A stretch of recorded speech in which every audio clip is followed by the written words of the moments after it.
Bueno, yo creo que todos saben que hoy ha coincidido, de esas coincidencias que se dan, que en la biblioteca de la Coragüeyra 94, compatriotas nuestros muy valiosos habían organizado ya, o sea, tuvieron que cambiar la fecha, escogieron esta fecha, una conferencia sobre el presidio político cubano. Una conferencia sobre el presidio político cubano. Entonces, naturalmente, eso da lugar a que varios compañeros nosotros de la prisión estén allá y no estén aquí. Casualidades, ¿eh? Pero como dijo Guzmán, la concurrencia es extremadamente buena. Y este libro, que yo me lo leí, yo creo que fue el primero que se lo leyó, porque yo lo fui el que hice la edición. Y realmente les digo que me dio una gran sorpresa, una sorpresa muy positiva, porque a pesar de yo haber estado preso 20 años y 7 meses, haber sido compañero de prisión de FIBLA, de haber estado y conocer muchas de sus cosas, de su historia, de antes de la prisión, de después de la prisión, o sea, hemos sido estimadamente muy buenos amigos. Pero el conocimiento de la experiencia de FIBLA y que da lugar a este libro, La Reforma, es muy novedosa y realmente incluso para nosotros los presos, los que compartimos con él la prisión, fue y es y seguirá siendo importante e interesante. Y les voy a decir algunos de los aspectos que yo considero más importantes de esta obra nueva de FIBLA, que ya tiene otros libros. Yo le edité también un libro hace muchísimos años y tiene un libro sobre el 13 de marzo, las víctimas del 13 de marzo, tiene varios libros. Y en a nosotros los presos, imagínense cuando, le voy a contar un pedacito, aunque naturalmente lo bueno es comprarlo, ¿no?, para leerlo completo. Pero imagínense ustedes cuando se terminó el presidio político, o sea, el último día del presidio político en Isla de Pinos, el de Isla de Pinos, el presidio modelo de Isla de Pinos, que por cierto, a mediados de este año se conmemora, creo que el 40 aniversario, o el 30 aniversario, del cierre de Isla de Pinos, y ya el Instituto de la Memoria Histórica está organizando un acto para ese día, para conmemorar el cierre del presidio político de Isla de Pinos, porque siempre nosotros hemos considerado que salimos victoriosos de ese presidio moderno. Pues bien, imagínense nosotros los presos y los que no son presos, imagínense estar durante varios años ahí con varios miles de presos, los traslados, el trabajo forzado, todas aquellas historias, los asesinados, los golpes, el hambre, todas aquellas cosas, y de pronto se está desapareciendo el presidio, no físicamente, sino el corazón del presidio que éramos nosotros los presos. Los están sacando para Cuba. O sea, de Isla de Pinos uno va a Cuba. Ese es el lenguaje de nosotros. Y entonces, y tú ves que están saliendo las cordilleras, se están llevando las cordilleras seguramente hacia el aeropuerto, o si no hacia el puerto. ¿Qué cosas eran las cordilleras? Las cordilleras son las cordilleras, o sea, muchos presos en camiones, son una cordillera de presos. Las cordilleras de presos. Entonces, que usted está viendo que sale todo el mundo y Alberto Fila González se encuentra solito en una circular con Cubría, ¿no? Con Armando Cubría, otro expreso, otro preso en aquel momento. Y él solo. Y Alberto dice, ¿qué pasa? ¿Qué es de mí? ¿Qué locura es esta? Que yo estoy solo en una circular. Y así comienza el relato del libro de La Reforma.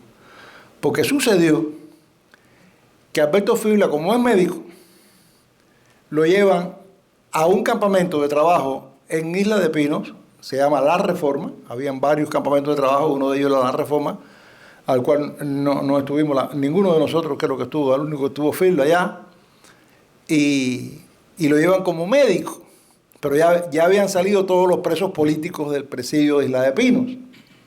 Entonces, ahí en La Reforma lo que habían comunes. Y a Fibla lo llevan como preso, como médico, a atender a los presos comunes. Eso para un lector que no esté familiarizado con el tema del presidio político cubano, va a decir, bueno, qué bueno que se llevaron al médico para que atendiera a los presos comunes. Pero no era bueno nada para Alberto Fibla, era bueno para los presos comunes, pero no para Alberto Fibla, porque los presos políticos no aceptábamos que nos unieran con los presos comunes, ni como médicos, ni de ninguna forma. Entonces, ese es uno de los puntos de reflexión que yo me hice cuando estaba leyendo este libro, ¿verdad? O sea, la actitud de Alberto Fibla, de médico, en una situación como esa. O sea, llevado él único, él solo, a un lugar donde están los presos comunes.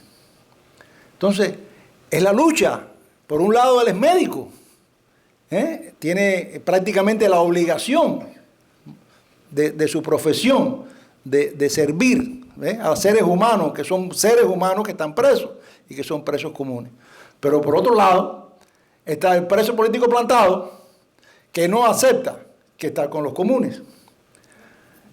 Un poco es la historia de cómo actúa Alberto Fibla en ese caso.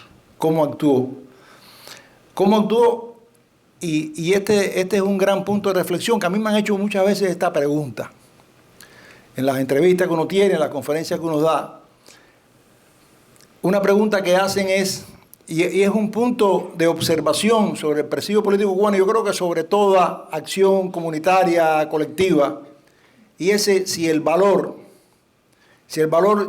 es completamente individual o el valor es colectivo. O sea, si yo soy guapo porque estoy alrededor con mi gente, o yo soy guapo porque soy guapo, aunque esté solo. Y ese es algo que muchas veces la gente se pregunta. Bueno, tú tuviste tanto tiempo plantado y tuviste en la huelga de hambre porque te estabas con tu compañero, pero si hubiera estado solo, ¿qué hubieras hecho? Y realmente es una pregunta, es una pregunta.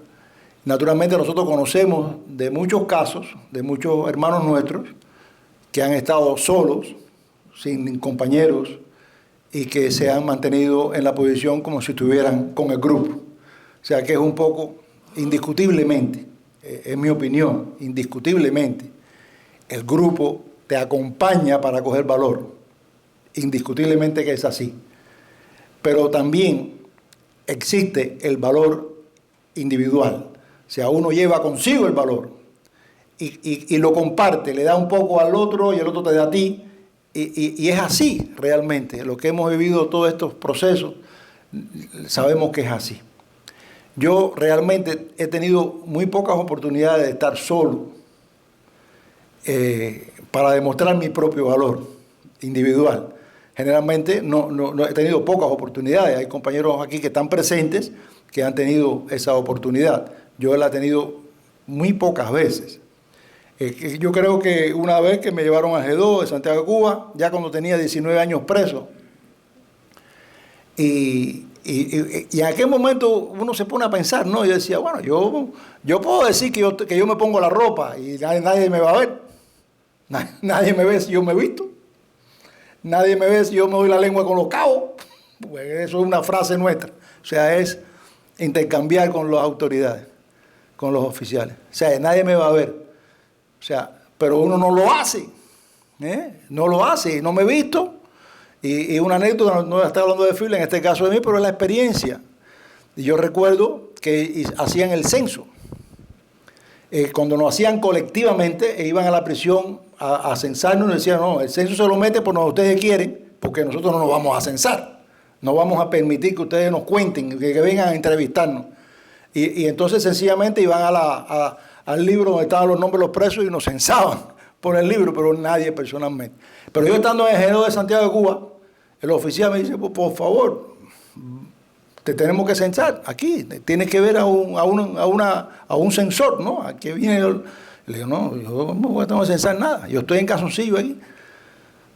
Pero ponte la ropa nada más que para que tú vayas a censar. No me voy a poner ninguna ropa. Entonces me llevaron en calzoncillo a que me censara una mujer. La que estaba censando era una mujer. Pero bueno, eran esas cosas que uno no acepta. Y yo me pongo en el pellejo de Fibla. Ahí en la Reforma, él solo, Él ni siquiera sabe dónde estábamos nosotros, sus compañeros. No lo sabe. Si nos mandaron para Miami, si nos mataron, no sabe qué ha sido de nosotros. Y a él lo pasan para Reforma y ahí estaban, cuando lean el libro, los compañeros de prisión que están aquí y otros, van a conocer nombres. Son los mismos asesinos que estaban en el trabajo forzado. Esos mismos. Todos esos nombretes que nosotros le teníamos a los cabos, ahí estaban en la Reforma muchos de ellos. Ahí Fibla los menciona. Porfirio creo que estaba por allá, el jefe de orden interior.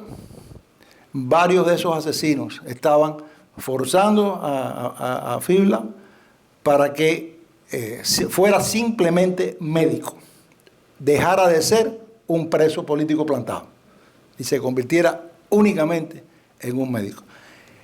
Pero además de esa experiencia, que yo no la voy a contar completa para que ustedes compren el libro y lo lean, de la experiencia ahí en la Reforma, muy interesante, muy interesante.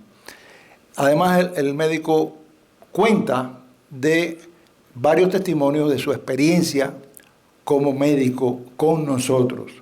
O sea, de hechos, de asesinatos, de cosas que él tuvo que participar como médico, como compañero de prisión. O sea, no solamente, aunque el libro se llama La Reforma y atiende esa situación única, de un médico que lo llevan a nosotros, un médico de nosotros, con los comunes, cómo él tiene que actuar, cómo tiene que plantear, cómo tiene que plantar. Él cuenta cosas de Isla de Pino, de otras prisiones. Muy interesante. Y nosotros los presos políticos, nosotros, tenemos que estar siempre muy, pero muy agradecidos de nuestros compañeros médicos, que con tremenda dignidad, con tremenda valentía, siempre nos atendieron en casi el 100% de los casos, y tengo que decir el casi, porque nunca es todo el mundo, pero la casi mayoría, casi la totalidad de los médicos presos fueron con nosotros tremendamente amigos, profesionales. No solamente, imagínense en la situación durante el trabajo forzado, cuando la alimentación era pésima, cuando no teníamos prácticamente atención médica. Y estos médicos pues nos atendían e inventaban. El médico Fibla, siempre nosotros recordamos que hizo una vacuna para los asmáticos, creo que era, ¿no? Para los asmáticos. Una vacuna. Era un invento. Hizo el médico para resolver el problema del asma a un montón de compañeros a través de una vacuna que él la hacía.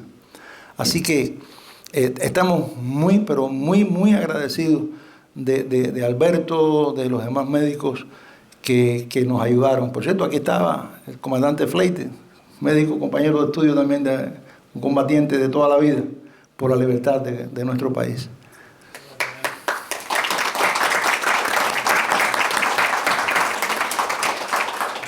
Así que creo que le voy a pasar los micrófonos ahora al doctor Alberto Fibla.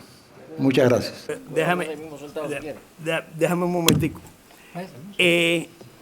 Yo tengo un file de Alberto y creo que tengo más de lo que él ha escrito que lo que tiene él en su casa. Y déjenme hacerle una anécdota para que vean cómo él practicaba la medicina. Un día le llega un preso político y le dice que llevaba 4 días sin ir al baño. Y Alberto no tenía nada que darle al hombre. Y le dice, pero ustedes conocen el mandamiento de Dios número 13, que dice, ya cagarás.